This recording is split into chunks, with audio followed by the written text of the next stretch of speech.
Economists, the media, politicians, especially conservatives, say that government should stay out of the economy, should let business operate on their own and succeed and fail according to the market, quote unquote. But the government creates taxes, tariffs, subsidizes many large industries, creates or eliminates regulations, issues patents, which clearly help the ruling class get more wealthy and powerful.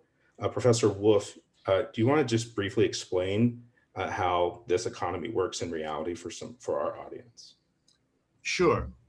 Let me start by picking up on the theme you just began with. The notion that there could be an economy that was somehow uninvolved with, free from, independent of the government is the worst sort of make-believe imaginable. You could, if you wanted to be kind to the people who believe this, you could imagine it as a kind of utopian fantasy. Wouldn't it be wonderful if we didn't have a government telling us what to do and passing laws that we have to observe and regulations we have to abide by and all of that? I understand there's a yearning there to be, if you like, free. And I appreciate that yearning. There's some good things that come from that yearning. But that's a different matter than claiming that we are about to go into some process whereby we get rid of the government. Let me be crystal clear about this.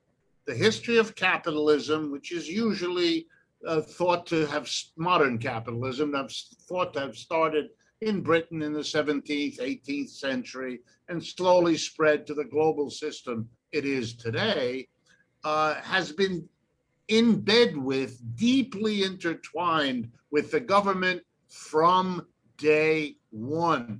The very separation out of and away from the previous economic systems, feudalism and slavery, these breaks were achieved when capitalists were able finally to capture the government and use the government to finish off the old system and establish the new one. You know, we're in the month of July. The month of July celebrates both the French and American revolutions, which happened a few years from one another. And both of them were breaks from a feudalism that was being rejected in favor of a capitalism that was being created. We in the United States broke away from the feudal kingdom of George III in Great Britain. And we didn't establish another feudalism here.